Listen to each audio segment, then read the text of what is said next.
Em supermercados,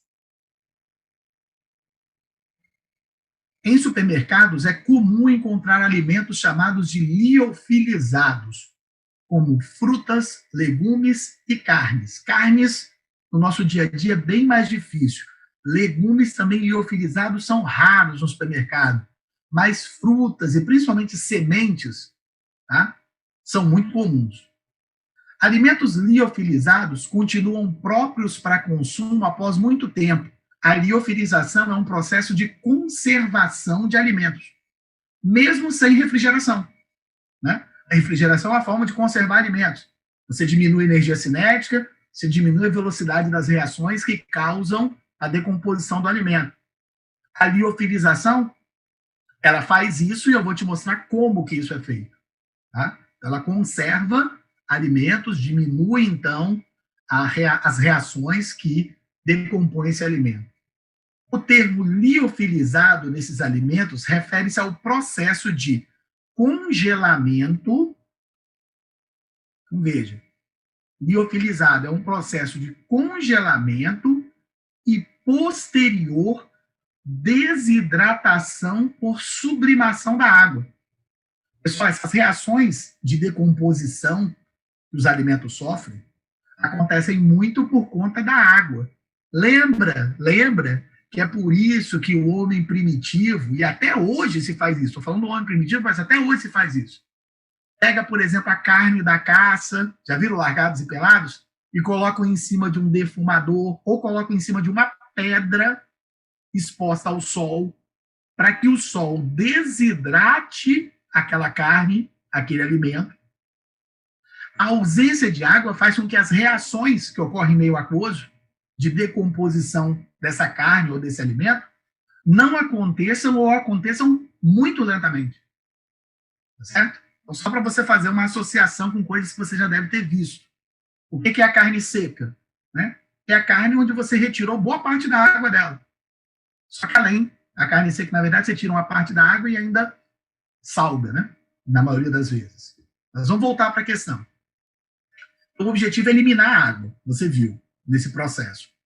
Então, você faz um congelamento da água e depois retira a água, desidrata por sublimação. Lembrar que a sublimação é a passagem direta do estado sólido para o estado de vapor. Ok? Para que a sublimação da água ocorra, é necessária uma combinação de condições, como mostra o gráfico de pressão por temperatura, em que as linhas representam transições de fase. Esse gráfico é um gráfico que todo mundo, de mudança de fase, que todo mundo já viu ao estudar a química. Substâncias que estejam a temperatura e pressão representadas no gráfico nessa região são no estado de vapor, ou gasoso. Nessa região, temperatura e pressão no estado líquido. Nessa região, temperatura e pressão em estado sólido. Tá? Apesar de ser um processo que requer industrialmente o uso de certa tecnologia, existem evidências, não são provas, mas são evidências, de que os povos pré-colombianos, que viviam nas regiões mais altas dos Andes, eles conseguiam liofilizar alimentos, possibilitando estocá-los por mais tempo. A cenário alternativa que explica como ocorria o processo de liofilização natural. Eu vou ler as alternativas na sequência. Estou falando de povos pré-colombianos, regiões mais altas dos Andes. Eu vou ler as alternativas, depois você me diz a alternativa correta e a gente discute ela, tá? Atenção ao gráfico também. A letra A diz que a sublimação da água ocorria devido às baixas temperaturas e à alta pressão atmosférica nas montanhas. Letra B diz que os alimentos, após congelados naturalmente nos períodos frios, eram levados para a parte mais baixa das montanhas, onde a pressão atmosférica era menor, o que possibilitava a sublimação.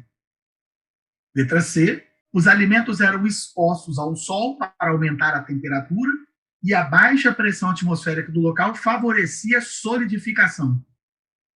Letra D, as temperaturas eram baixas o suficiente nos períodos frios para congelar os alimentos, e a baixa pressão atmosférica nas altas montanhas possibilitava a sublimação. Letra E, os alimentos após congelados naturalmente eram prensados para aumentar a pressão de forma que a sublimação ocorresse. Lembrar sempre, isso a gente começa a estudar lá no nono ano do ensino fundamental, né? Agora nono ano, né? Eu tenho o nível do mar, eu tenho altitude. Em relação à pressão atmosférica, né? Em relação à pressão atmosférica, eu tenho maior pressão atmosférica, igual a 1 atm, né? 1 atmosfera ao nível do mar, então maior pressão. Enquanto na altitude eu tenho uma menor pressão atmosférica. Lembrar que a pressão, ela vai fazer as moléculas se juntarem. Se eu tenho uma pressão maior, as moléculas estão mais juntas. Se eu tenho uma pressão menor, as moléculas se afastam. Então, veja, eu tenho, deixa eu botar aqui, eu tenho aquelas regiões mais altas dos Andes, onde eu tenho baixa pressão. Altitude, baixa pressão. Ok? No inverno, ou mesmo no inverno, temperatura baixa, né? Inclusive, a temperatura, ela sempre diminui com a altitude, né? Então, aqui nós estamos o quê? Elaborando uma hipótese, que é coisa que o Enem cobra da gente. Então, se a liofilização consiste em congelar e depois sublimar a água, a baixa temperatura é suficiente para congelar. As temperaturas eram baixas o suficiente nos períodos frios para congelar os alimentos. E a baixa pressão atmosférica facilita o quê? A passagem direta do estado sólido para o estado gasoso. Ok? Inclusive, lógico que isso é uma suposição. Suposição não. Lógico que isso vai acontecer. A gente só não tem como provar isso na prática. Se eu pegar um cubo de gelo, né, um cubo de gelo, levasse agora, imediatamente, para a Lua, né, na minha mão, e abrisse, esse cubo de gelo iria passar direto para o estado gasoso. Por quê? A ausência de pressão, a ausência de atmosfera na Lua. Então, as moléculas de água vão passar direto do estado sólido para o estado gasoso. Ok? Pessoal, portanto, a resposta dessa questão é realmente, como o Novelli falou, letra D,